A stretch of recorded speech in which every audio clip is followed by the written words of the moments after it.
All right. Well, I guess we can dig into things now. Thank you, everyone, for being here today. I'm Alana Bell, Residential Buildings Coordinator at NASEO, and thank you for attending our second call in the series on affordability in multifamily buildings. As you may have noticed when you joined, we are recording the call. We were hoping that this call series will serve as a standalone, like module series for states to look back on. So we'll have this posted to the NASEO YouTube channel as well as the NASEO website once they're complete. At the end of the call, we have time reserved for Q&A. So as we have our panelists present today, feel free to drop your questions in the chat or raise your hand. We will get to those at the end of the call. We have about 20 minutes reserved for that. And before we dig into things, I just wanted to go over what to expect for some of our future calls. Um, so we previously, on September 17th, had a call on State Energy Office perspectives on multifamily affordability programs. Today is our call on identifying multifamily buildings in need of improvement. October 8th, our upcoming call on multifamily resident and owner engagement. October 15th, we have benchmarking and project scoping, then funding and financing, and then our final call of the series will be on behavior change and long-term engagement. So you can register for each of those at the link below at the bottom of the slide at naseo.org/events. I can also drop a link to that in the chat just for clickability. But yeah, we're excited to have you all here today. Excited for you to join, hopefully, for the rest of our call series. And with that, I can pass things over to our moderator, Brian. Thank you. Good morning, or sorry, good afternoon. The day is just going so long. Thanks all. Hopefully you're having a great day. I'm Brian Cabezas. I'm a program manager and lead for the multifamily team at NYSERDA. So very happy to be with you all today. Before we get going with the presentations from our esteemed colleagues, I just wanted to do a really quick introduction of the New York State multifamily building stock and talk about some of our partnerships and collaborations that we leverage for upgrading those multifamily buildings. So in New York State, we have approximately 6 million residential and commercial buildings. And those residential buildings are home to 7.4 million households. So it's quite a big building stock to account for. And New York State buildings are older than the national average. So there's a great potential for energy efficiency and building electrification in those buildings. Another point of consideration with our building stock is that roughly 50% of households identify as low and moderate income. So when we think about how we upgrade those buildings, really need to be mindful of performing those upgrades in a way that maintains affordability for those tenants and residents. So just to really highlight a couple innovative ways that we have leveraged partnerships and collaborations, I start with one, a challenge that we've called the Clean Heat for All Challenge. This is a technology prize that we use to advance innovation for package window heat pumps, window mounted heat pumps. We did this effort in collaboration with the New York City Housing Authority, the largest PHA in the country. And with the New York Power Authority, the idea really being how can we challenge the market to develop a package window heat pump that is easier to install in these buildings and better serve those multifamily buildings, and then using that opportunity to really test out those systems and ensure that they're working appropriately before we further scale into other building types. So NYCHA committed after this first installation, they committed to purchase and install 30,000 units. So that's something we're really excited about. We just completed our first phase of that effort and looking to now expand that partnership to other appliances. So looking forward to where that challenge continues to grow. And secondly, I'll just bring up the work that we've done with our housing financing agencies, and this might lead into or be a good intro for some of the work that Madeline will talk about a little bit later. But with our two housing finance agencies, the New York State Homes and Community Renewal Agency and New York City Housing Preservation and Development, we directly fund energy efficiency and electrification upgrades through their preservation pipelines, using incentives that are directly injected into their standard financing process. That way, those projects don't have to go through two separate levels of program requirements. It's essentially all just through the standard financing process, and they oversee all the sort of rigmarole of those upgrades as part of their the refinancing and preservation work. Um, and we will provide technical support, technical design, capacity building to ensure that we're kind of going beyond a business as usual standard and really making those projects more energy efficient than is typical. Uh, so I think with that really quick overview of two ways that we're leveraging partnerships and collaborations, I really want to turn it over to our first presenter, Kelly McAlwin, of the Public and Affordable Housing Research Corporation, to present and take it back later. Thanks. Turn it over to you, Kelly. Thank you. So, hi everyone. Like I said, I'm the Manager of Research and Industry Intelligence with the Public and Affordable Housing Research Corporation, which is HAI Group's research division. And today I'm excited to share with you all how you can use the National Housing Preservation Database to identify affordable multifamily properties that may be in need of improvement. Next slide, please. So, a little bit about our organization. PAHRC is a nonprofit committed to producing research and data that builds the evidence-based case for why affordable housing matters. And one of our most noteworthy tools is the NHPD, which we produce in partnership with the National Low Income Housing Coalition. Next slide. Next slide. So we created the NHPD back in 2012 to get a better understanding of the affordable housing stock and the different programs that work together to finance their construction and operation. As you may know, developing and operating affordable housing often depends on funding from numerous programs. Each of these programs impose requirements on the rents owners can charge and the incomes that the families living in these properties can have. However, prior to the NHPD, there was no resource that brought all this data together. So to this day, the NHPD remains the only nationwide deduplicated database of all the federally assisted rental housing across the country. It includes 80,000 properties that are required to remain affordable to low-income families, as well as 33,000 properties that were once required to remain affordable. It's been used by over 18,000 people, ranging from advocates, developers, government agencies, legal aid organizations, and businesses alike to understand their affordable housing stock. And you can find it at preservationdatabase.org. Next slide. So I mentioned that the NHPD is a list of federally assisted rental properties, but what does that mean? These are rental properties which the owners receive a subsidy, such as a tax incentive, low interest loan, or mortgage insurance in exchange for reducing the cost of housing for low income families. This includes programs like public housing, low income housing tax credits, and Section 8 project-based rental assistance. Next slide.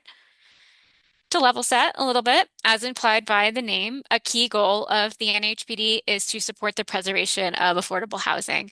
And this is the act of investing in these properties to promote their long-term affordability, maintenance, and financial viability. Next slide. So we produce a number of resources to support these goals.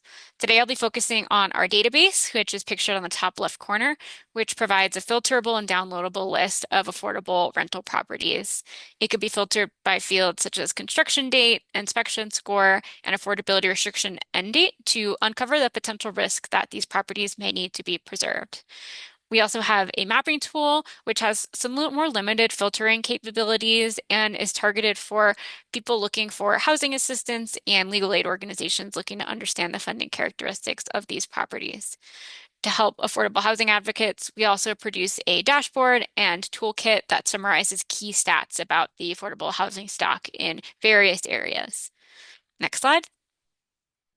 So some ways that the NHPD has been used over the years include quantifying the supply of affordable housing. Some state housing finance agencies use it to target their investments to under-resourced communities. Many states, cities, and counties use this data to identify properties that could be at risk of leaving the affordable housing stock to inform their preservation plan. Advocates use it to quantify preservation risks and inform their ask to policymakers. For instance, our profiles, which I referenced on the earlier slide, have been cited when announcing the appropriation of millions of dollars to build and preserve affordable housing. PHAs use the NHPD to identify housing options for their housing choice voucher holders. Developers use it to identify and target properties for potential acquisition or preservation.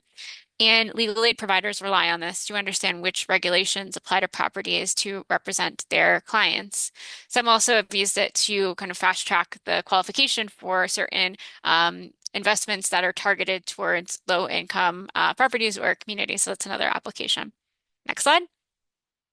So the NHPD includes funding from most major federally assisted housing programs. You can find those programs on the left. They include Section 811, Section 202, home, public housing, Section 515, 538, and 514, National Housing Trust Fund, and the Low-Income Housing Tax Credit. However, notably, the NHPD does not include data on most state or locally funded housing programs. It also doesn't include programs that target sensitive populations like housing opportunities for persons with AIDS. It also doesn't include programs which property level data is just not widely collected. Next slide. So the NHPD includes several variables to help you understand each property's characteristics. Before I jump into this, I just want to note that the NHPD is a property level database, not a building level database. So the REACT/Inspire score field can help you understand the physical condition of both public housing and Section 8 project-based rental assistance properties. The NHPD includes the three most recent REACT or Inspire scores. So REACT stands for the Real Estate Assessment Center, and these scores range from 0 to 100 and are assigned to properties based on an inspection of building conditions. And over the past year or so, the National Standards for the Physical Inspection of Real Estate, or INSPIRE, has replaced REACT as, or starting to replace REACT as the inspection standard. This new standard is also inspection-based, but applies new metrics that prioritize deficiencies related to health and safety within the unit more heavily. In both instances, scores below 60 are considered failing, and these properties may require investments to address observed deficiencies, so that could be one possible indicator. The NHPD also includes variables to help you understand property characteristics. This could include construction date and earliest start date, which can inform a property's age, while the bedrooms per unit and total units can give you a sense of the property size. You can also infer characteristics about the tenants living in a property by using the target tenant type field or even the subsidy name field. And I included a description of some of the key requirements imposed by certain programs here. Another key characteristic to look at property characteristics is the latest end date. And this can help you inform when a property's affordability restrictions could expire. Next slide. So this slide summarizes the rest of the key fields included in the NHPD. Importantly, it has key characteristics such as property name, address, lat long, geographic characteristics. And if your organization has some proprietary data, you can use this to match it against data from programs your state administers. As I mentioned earlier, it also includes the latest subsidy end date, and these properties may need additional investments to recapitalize the property. And while many properties will renew their assistance or secure new funding to continue remaining affordable, properties, particularly those in strong housing markets or have a profit-minded owner, could be at greater risk of converting to market rate housing. Additionally, properties with non-renewable subsidies may need additional investments to recapitalize the property and ensure that it continues to remain viable. Next slide.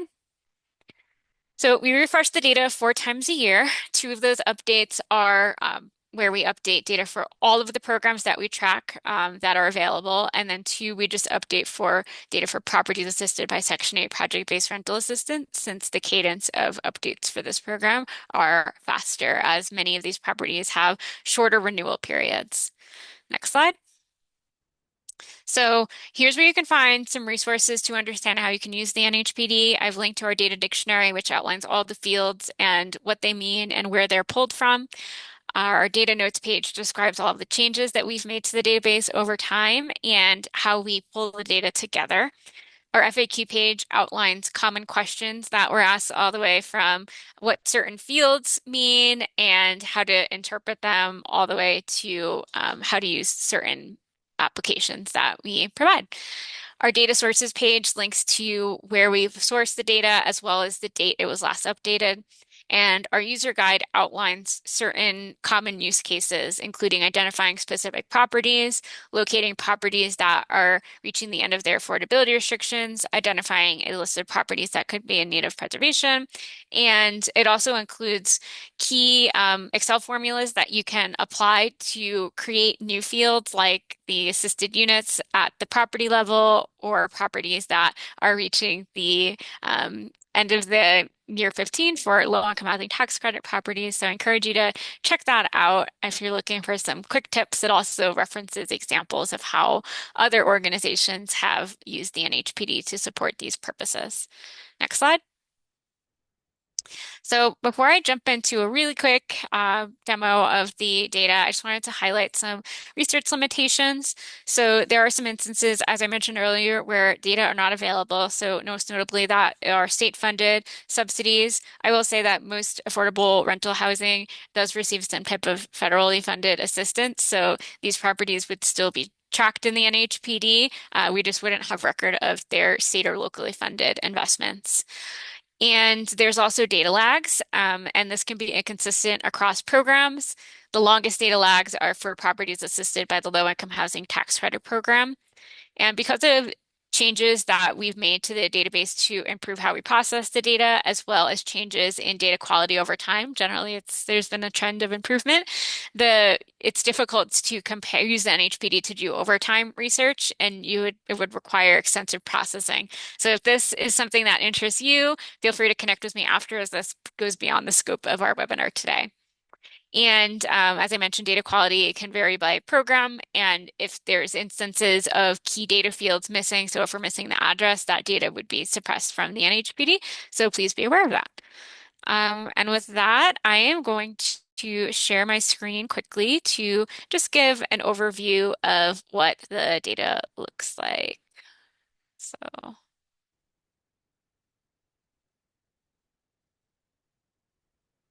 So this is what our website looks like. You can register here. I'm just going to log in really quickly and show you where to download it. So you log in, click Full Data Access, and then this will take you to our filterable grid.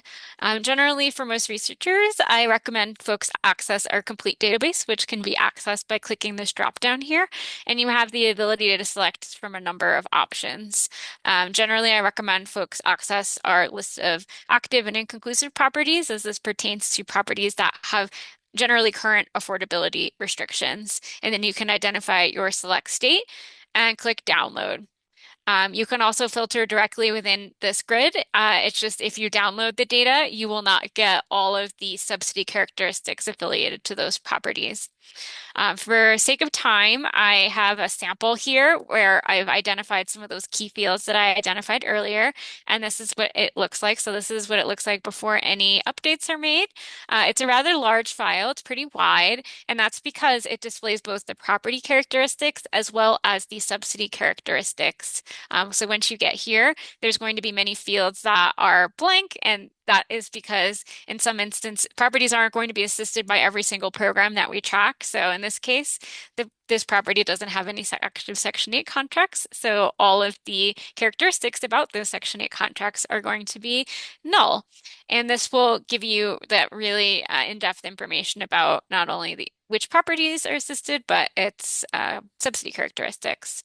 So I've identified some of those identifiers that can be used to identify those that might be in need of improvement. So in this case, I filtered properties that had an earliest start or construction date that was over 30 years old. So it was just a quick minimum between those two fields that are already in the NHPD.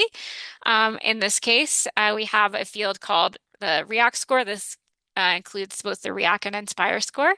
And it is alphanumeric. So if you're going to be filtering on that, it's a little challenging. So in our user guide, we have a recommended formula to help remove some of those. So you can just do a quick and easy copy and paste to do that. And then you can filter by those that have failing scores. So as I've done here, so that can be another way. And then you can also identify properties with upcoming affordability restriction expirations. And that's actually something that's already in the NHPD. Generally, we use properties with affordability restrictions expiring in the next 5 years, but you can use a different barometer if you so wish. So with that, I will pause and see if anyone has any questions before I pass it back to move on to the next speaker. All right. And I think we'll have some time at the end for questions too. So if you have a chance to check it out while we're talking, I welcome those at the end. Thanks, Kelly. Yeah, that looked great. I really appreciate going through that. Yeah, so not seeing any questions in the chat. So we'll just jump to our next speaker. That is Madeline McCullough of the National Housing Trust. So Madeline, turn it over to you. Thanks, Brian. Hi, my name is Madeline McCullough. I serve as the Sustainability Policy Program Manager at the National Housing Trust. For anyone unfamiliar with NHT, we are an affordable housing provider and policy advocate based in Washington, D.C. And my work is focused on making sure that clean energy policies and programs at the state and federal level are accessible to multifamily affordable housing providers and working with those providers to make sure they can successfully leverage these programs. Excited to be here this afternoon, and thanks to NASEO for inviting me to share more about opportunities for you as state energy offices to collaborate with your housing finance agencies and reach multifamily housing buildings in your state. We can go to the next slide. Before I dive into the various ways you can engage with your HFA, I wanted to provide a bit of background on the role of the HFA and their relationship with multifamily developers. I think most folks on the call are familiar with the HFA's role pre-construction in terms of allocating and awarding tax credits through LIHTC. But what I think is most relevant to today's conversation and can kind of help inform the next steps that you might take with your team and with your office is the HFA's role post-construction. So once projects are placed in service, they're leased up and they're operational, the HFA is working with property owners to ensure they're in compliance with state and federal requirements and that the property is performing as expected. LIHTC properties are subject to a 15-year compliance period. So for those first 15 years of operation, the HFA is working with the owner to ensure proper compliance. And this 15-year mark is important because it's when the owner is looking at recapitalization opportunities, which can include upgrades like deep energy retrofits. Alana, if you click your mouse, a text box should pop up on the slide. Perfect. Okay. So if your office is trying to better reach multifamily projects, year 10 to 15 of that compliance period is a key time for your office to step in and begin working with your HFA. These agencies know exactly where all their properties are at in terms of their compliance period. They'll know which properties are in the pipeline to come up on year 15 and begin to do some of those energy efficiency upgrades and deep retrofits. And they're also going to know which properties are struggling before or after year 15, and who could benefit from significant capital investments, which may come from state energy office programs. And there's, of course, the mid-cycle programs or opportunities that state energy offices and HFAs can collaborate on to look at properties and invest into energy upgrades to those properties. We can go to the next slide. So there are several different ways for a state energy office to engage with the HFA and build out a process or opportunity to reach multifamily buildings. The most straightforward one is just establishing a relationship with your HFA. This can be formal or informal, but forming a relationship between the two agencies and offices is really important. Once you have that relationship, you can build out other opportunities. This can include policy and program design, where there are opportunities for state energy offices and HFAs to work together to design or update policies and programs that bring together housing and energy. How can both agencies streamline and combine housing and energy funding in the state, like Brian mentioned at the start of the call? And how can you work with your HFA directly to engage with developers in your state so they're aware of all the opportunities out there for them, but then you're also able to collect feedback from them on what are their needs? I'm going to walk through these pathways in more detail, but I'm also going to highlight some specific opportunities and examples of where we've seen this collaboration across the country. You can go to the next slide. So first and foremost, you have to establish a relationship with your HFA. I assume a lot of folks on the call at least know someone at your HFA, so that would be a great person to at least connect with or reconnect with. But if you don't know anyone at your HFA, it could just be sending an email to their general inbox or one of the head departments that make the most sense for you to work with. But once you've made that connection, you can begin to take on these next steps. Some of these bullets might be things that your office has already thought about or identified, or these are things that you're going to be talking about with your HFA and beginning to get a better understanding of through those conversations. These are things like, are there specific goals or objectives that you want to meet? These could be goals informed by state policy or legislation, or something more specific to your office, like you want to serve X number of affordable housing units, or you want to invest X number of dollars into affordable housing in your state. And then from here, you can flesh out more of the details of your partnership with your HFA. Your meeting cadence, does it make sense to meet quarterly or every other month? Is there a need to establish a working group or a task force to focus on a very specific topic in your state? Do you need to assign specific staff to help manage that partnership, or does it make sense to onboard new staff who would be in charge of kind of bridging the gap between energy and housing? And then what types of processes should be put in place for data sharing, pipeline development, information share outs, things like that? Next slide. A key opportunity for State Energy Office and HFA collaboration is through policies and programs that encourage or require multifamily developers to coordinate with one or both agencies on housing and energy issues. And one of the most common, or I guess maybe not easy, but practical ways for this is through standards in your state's qualified allocation plan, or your QAP.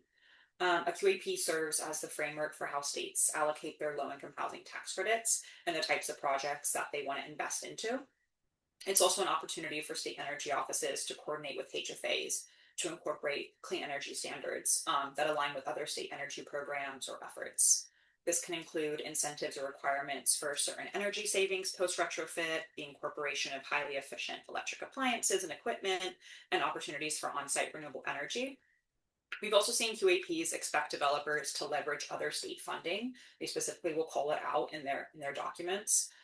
For example, CHAFA or Connecticut's HFA, they require developers to consult with the state's green bank for opportunities for solar.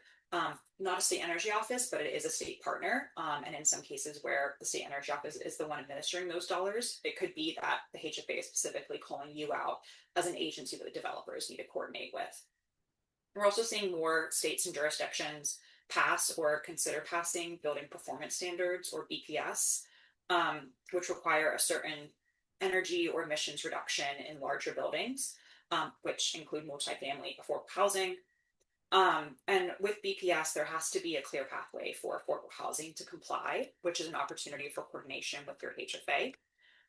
In DC, they have an alternative compliance pathway for affordable housing, realizing just the capital constraints and just other feasibility requirements that don't just make it so easy for affordable housing to do these deep energy efficiency and electrification upgrades. But in coordination with that, the DC HFA has also incorporated language in their QAP around BPS to further support compliance across the district for covered buildings.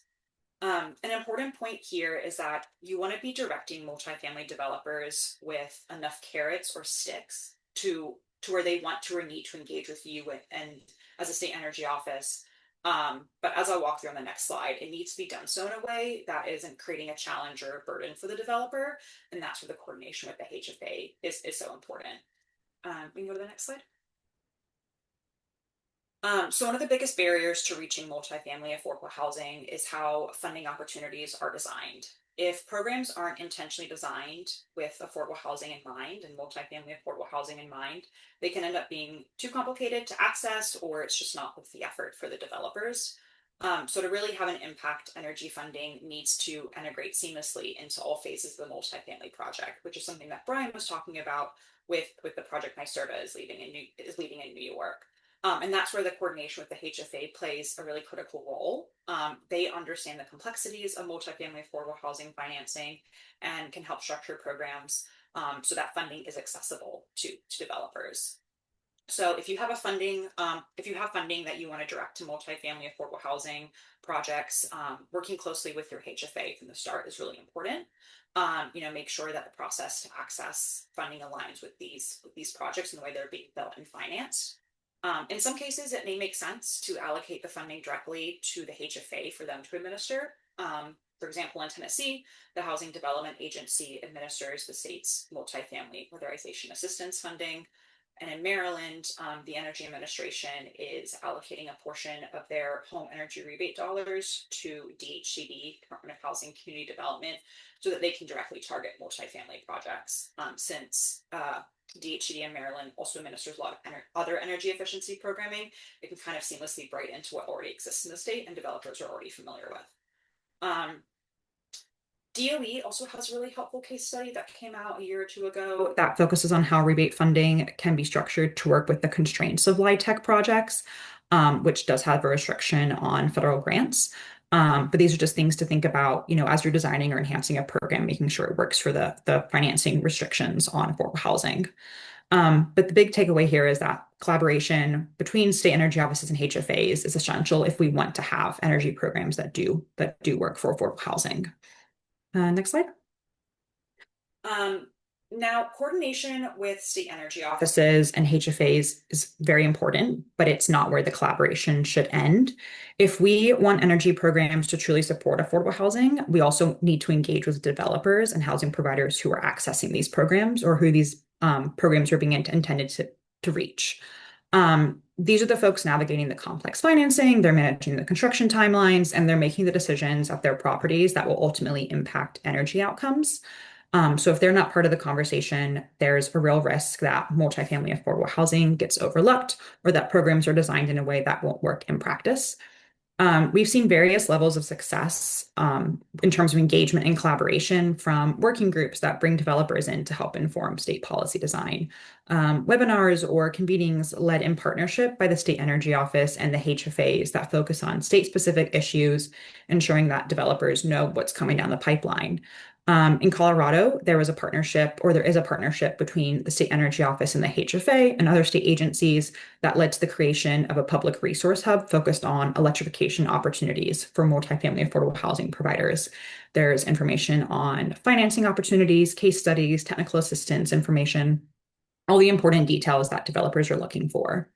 In Maryland, we have been leading a clean energy capacity building program focused on engaging developers in the state to look at opportunities for clean energy upgrades to their property. And this is in key partnership with DHCD, the Maryland Energy Administration, and the Maryland Department of the Environment. So we're able to bring together all those state agencies to all reach developers at the same time and highlight their policies, their programs, their funding opportunities. But what's important is that developer engagement, and something to keep in mind as you're considering these opportunities for your state is that it's not a one size fits all. You have to really do what's best given, your staff capacity strengths, the interests and the needs of your state. But that in some way engaging developers is a really important step, and it's always really valuable to the end result. Next slide. So this last slide is just meant to serve as kind of a more tangible guide or checklist that you can take back to your office or take back to your team and reference. But first is just reaching out or reconnecting with your HFA and setting up some time to talk. You want to assess your state's policies and programs. Do you have policies or programs in your state that specifically target multifamily? And if you don't, why? If you do have these programs, are multifamily affordable housing providers taking advantage of them? Are they working? If they're not, what are the issues with those programs? Or why aren't developers, applying for this funding opportunity? And then what are the actual needs of affordable housing providers in your state? Are they talking to the HFA? Is the HFA aware of the needs? Are you going to have to do some outreach to developers to find out kind of where are those barriers or those road bumps? And then beyond what currently exists in your state, what's coming down the pipeline? Are you expecting new funding in calendar year or fiscal year 2026 that you can use to target multifamily affordable housing? Or is there legislation that will require or benefit coordination between the State Energy Office and the HFA? And then what are the resources that do or don't exist in your state? In terms of technical assistance, an overview of funding opportunities, webinars, case studies, things like that. And how can you develop those in partnership with your HFA and then work with your HFA to distribute those to affordable housing providers in your state. NHT knows from our engagement with housing finance agencies that there is an interest and a need for them to engage more in the energy side of housing. And if you would like us to help you make a connection to your state or to your housing finance agency, if you want us to just kind of help serve as like a thought partner, think through some actual next steps, we're more than happy to do so. And definitely want to give kudos to all of you for being here today and putting the emphasis on how you can bring together energy and housing in your state and reach multifamily affordable housing. That is all I have. Thank you so much. I'll hand it back over to you, Brian. Thanks, Madeline. That was so useful. And yeah, speaking from experience with our engagement with our HFAs, we did really follow those steps that you outlined in terms of like the engagement pathways, and that was really helpful for us to go down establishing that relationship first and foremost, and really coming up with that formal partnership and developing a program collaboratively with them and streamlining the funding. That's made a huge difference for us. Um, so not seeing any, we're now going to turn over to Q&A. So I welcome attendees to put something in the chat if you have any questions for our two speakers. And I'll just get started with some questions that we've sort of discussed internally, but feel free to offer any questions in the meantime. So for Madeline and Kelly, I think first I'll just ask, what have you seen as the biggest preservation challenges impacting the affordable housing stock? And I certainly can speak to some of this a little bit, but I'll turn it over to you first. Money. So I guess I'll start. So Sure. PAHRC is partnered with the National Income Housing Coalition to produce the Picture Preservation Report. And this report outlines the three main preservation risks that could increase the likelihood that affordable homes are lost. So one risk is exit risk, which is the loss of affordable housing due to the expiration or early termination of affordability restrictions. Another is depreciation risk, which results in the loss of affordable housing from declining physical or financial condition. And the other is appropriations risk, so access to funding. Obviously, these risks are interrelated with one another. From our assessment, depreciation risk is likely the biggest challenge impacting the long-term affordability of these homes, and that is also tied to funding availability. Think of programs like public housing that have often experienced long-term disinvestment.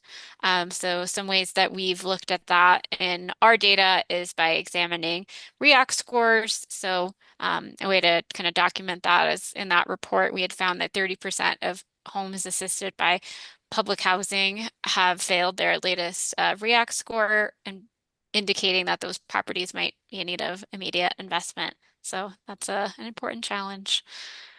Yeah, I think what we're Yeah. seeing on the ground a lot with developers is just a lack of money available for preservation. I think a lot of states are focusing on new construction, which is important, but there's still existing units with families that live in them that need to be invested into. It's also money that makes, like I mentioned on my slides, that makes sense for affordable housing. They have restrictions; they can't just incorporate money in any time in any way. And then in addition to that, kind of more the technical assistance side of it, you can have all the dollars out there, or available, but if multifamily providers aren't aware of how to access them and how to make the money make sense, that's where they're going to have struggles as well. And sometimes it just doesn't pencil out without that support. Yeah, thanks for those points. I certainly agree. I think what I've seen in terms of like challenges with preservation has been lack of funding to preserve those buildings, and to on our side where we're really focusing on these energy efficiency and building electrification, beneficial electrification upgrades for the buildings. establishing that on top of the business as usual preservation work that they're already doing. That's, those measures often get value engineered out of the scope of work. And so being able to provide that technical assistance to these developers throughout that process has really helped in ensuring that is a part of the scope of work and ensuring that that could be completed. And and then injecting our incentives on top of what is already being provided to these projects has helped out a lot. But yeah, certainly I think the funding challenges has been really difficult for preserving these buildings.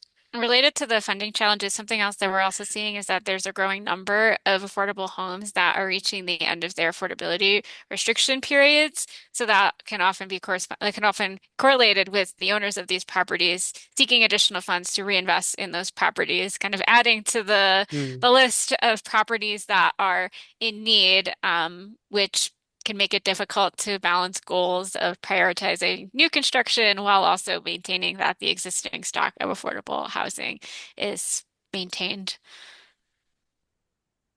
Yeah, certainly. Thanks for that, Kelly. Um, Okay, I think I'll move on to another question. Yeah, do encourage folks to either drop a question in the chat or raise their hands. We'll try to keep an eye on hand raises throughout the conversation. Um, Next question is, what role can state energy offices play in the preservation of energy efficient, affordable housing? Designing programs that actually make sense for multifamily affordable housing. I think one of the big opportunities that hopefully will be rolling out across all 50 states is the home energy rebate program. There are specific carve outs in that program that target multifamily affordable housing. We've seen successes in other states where they have been able to roll out that program. And there is an emphasis on multifamily, but I think it really is making sure that the state energy office, if they're going to be launching a program, that they're getting developer input on it, they're understanding what are the specific needs or challenges that they're seeing in their state, and then adapting the program around that, and being flexible in terms of how the incentives are rolled out, how comprehensive the incentives can be, what kind of pre-development work they can also help support, whether it's energy audits, or energy assessments, things like that. But just really making sure that it's targeting in a practical way the actual needs that developers are raising. I think another way could be just doing simple outreach, ensuring that those programs are targeted towards owners of affordable rental properties. So the NHPD can be a good way to identify those, or if there's like certain eligibility criteria, like that can be a resource for determining whether like a property serves low-income families, for instance, if that's the intended goal of the program. Yeah, I think that's a great point. And sorry, Madeline, can you just remind folks of that program that you were just mentioning too? Yeah. The DOE home energy rebates, it's Oh, right, we're right. the Yes. IRA. Yeah. Yep, the IRA funds. Um, yeah, I think if for me to weigh in on that, I think both those answers are very valid and what we've seen as well. I would say we've had open enrollment programs that generally have poor buy-in or can have poor buy-in when building owners aren't, ready to take on these efforts. So, Kelly, certainly I think that the point that you're making about the outreach is so critical in reaching out to these folks. We haven't, I don't think, to my knowledge, leveraged the database that you presented yet, but we'll certainly do so after this call. Um, but that's why, leveraging our collaborations and partnerships has been instrumental because they already have those pipelines and we can really use them to prime our pipeline development. Um, yeah, and providing technical support. I think that's the other thing that we have noticed that we can add real value to the energy offices that we work with. Um, because that's, sort of been our bread and butter is really doing that technical assistance work. So really leveraging that for these preservation programs that are already being run that we can support. Um, Next, I have just double checking. Okay, not seeing any hands. So next, I have a question for you, Kelly. Um, how can state energy offices leverage the NHPD to identify multifamily housing stock that could benefit from certain energy efficiency upgrades? So you could simply use the NHPD to identify where affordable rental properties are located. In my talking points, I outlined some of the key characteristics that you can identify. So like if you're looking for kind of certain target tenant types that these programs would be intended for, or certain property sizes, that could be certainly valuable. Or if you're looking into like the age of certain properties, that can be a key field that you can use. And then if there is proprietary data that your organization tracks that you'd be able to link potentially to parcel data, that can be another way to generate more insights Hmm, from the NHPD. So ensuring that you're using it in conjunction with other data sets. I've seen organizations use it to look at proximity to key community resources like hospitals, grocery stores, food banks, potentially if there's additional data sets that kind of track energy use and consumption, that can be really valuable to target under-resourced properties. great. Sounds good. And actually, maybe can I ask a clarifying question? I don't know if I caught this during your presentation, but you mentioned it tracks properties and not buildings specifically. And can you just go over what the distinction there is? Why that's important to Yeah, know? yeah. So it includes property. So a property can make up, like, think of a property that is a cul-de-sac of multiple buildings. Sure. Okay. So we would have one address for one building at that property. So let's say there's like 8 buildings as part of like Park Homes. We would just have one record for that property. And I saw another question Hmm. about whether ownership information is in the NHPD. We do have an owner name field. Depending on the program, the level of detail of the owner name can be hit or miss. So for properties assisted by the Low Income Housing Tax Credit Program, the owner name is often the limited partner name, which doesn't necessarily tell you about the kind of who does the day-to-day management of the property. However, for other programs like public housing and Section 8 project-based rental assistance, the owner name can help clue you into the organization administering that property. At this time, we do not have the address of the owner listed in the NHPD. So, but that could be another area that you'd be able to enrich the NHPD to answer additional research questions. Our data sources page or data dictionary and sources page lists all of the resources that we use to pull in from the NHPD, and some programs that we track do provide or do collect owner contact information. We currently don't pull that into the NHPD because there's a ton of fields that it would just make the database infinitely large. However, that is one that we've gotten some requests for, so potentially in the future we'd be able to add that. But if this is something that interests you, I can give you some advice on ways that you can supplement that to get owner addresses in the NHPD. I will say that sometimes the owner that we have, all of our ownership data comes from the records from properties that receive assistance, and that comes from HUD and the USDA. And oftentimes that reflects the owner at the time the assistance was provided. So it is also possible that the owner could have changed hands. So I just want to make that caveat there. But it's a good question. And I recommend that you connect with me after and I'll help you pull in the owner contact info. Cool. Thanks, Kelly. No problem. Um, Madeline, a question for you. What are some first steps that state energy offices can take to begin building a relationship with their HFAs? I know you kind of spoke about this a little bit during your presentation, but I think it'll be a good practical first step for folks to take away with. Yeah, definitely.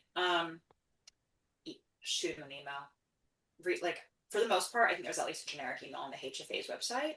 If you don't already know existing staff at the HFA, but I will say that I would be shocked if there was a HFA that you reached out to that was like, no, we're not actually interested in collaborating with you all.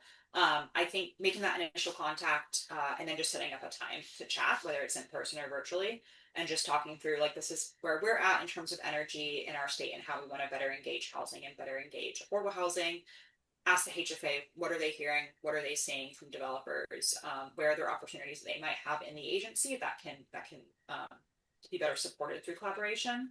And then you can kind of think through those next steps that you would be taking together. But it really is just that, just initial outreach, which sounds silly, but it's a very important first step. Fairly. Yeah, and I mean, we've also found that sometimes you get bounced around a little bit, so you kind of have to keep following the thread. Make sure Yeah. you stay on it.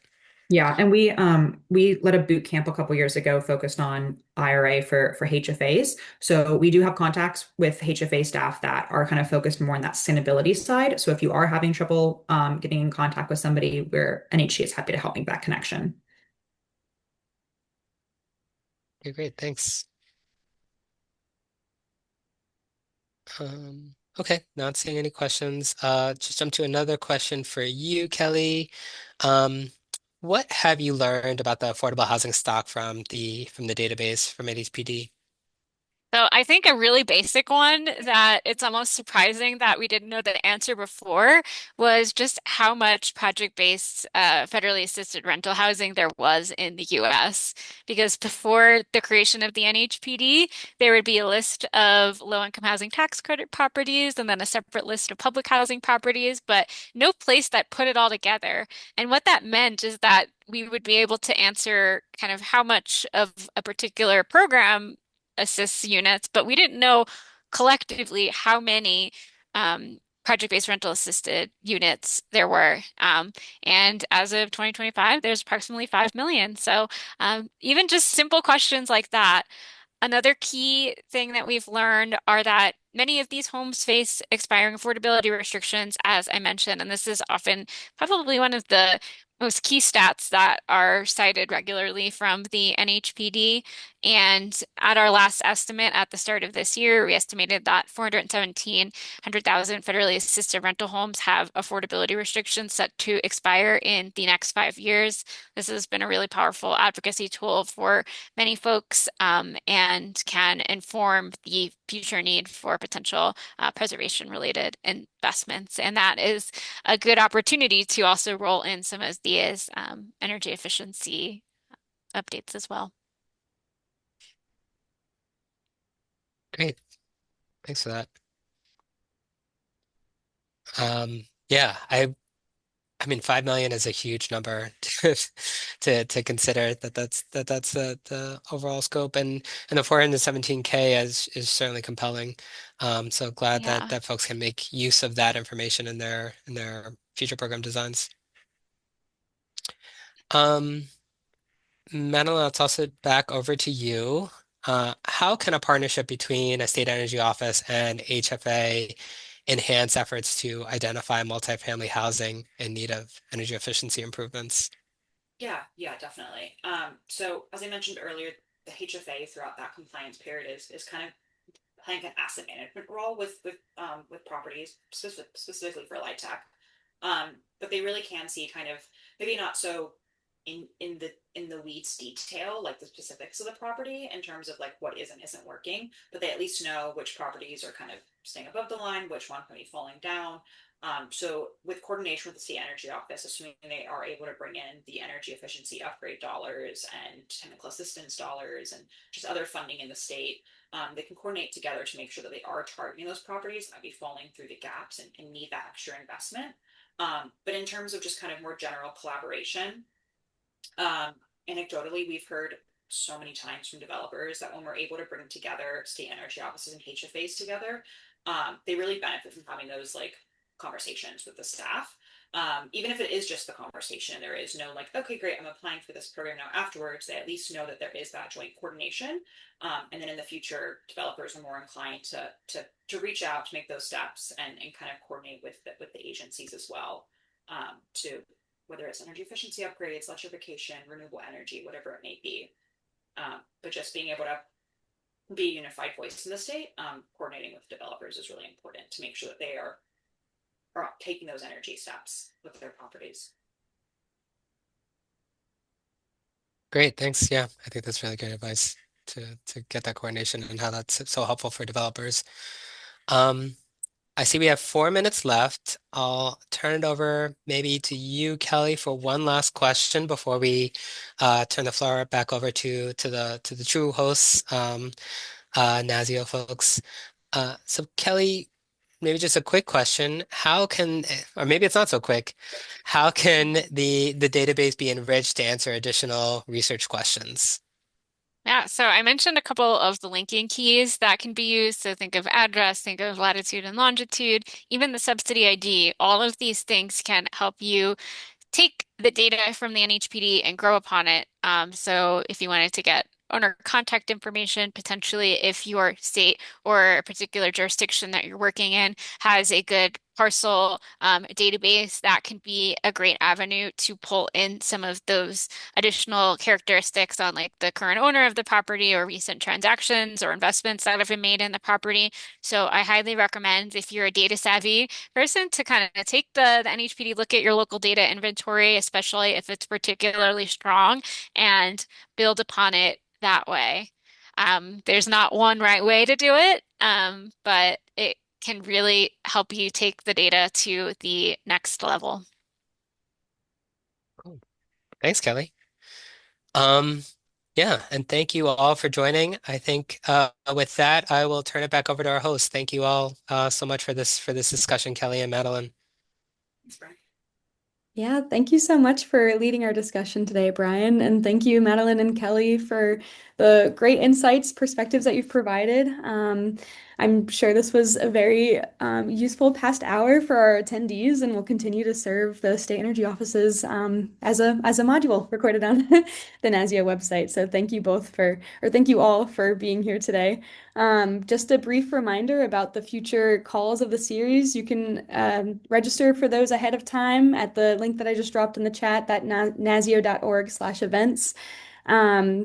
Yeah, and for future call series content related to affordability and multifamily or within the scope of residential buildings generally, feel free to reach out to Maddie or I with any of those ideas, and we'll be more than happy to incorporate that into a future call series, webinar, whatever may be the most useful for you all. So thank you again to our attendees for being here today, and thank you to our panelists, Brian, Madeline, Kelly, for joining us today.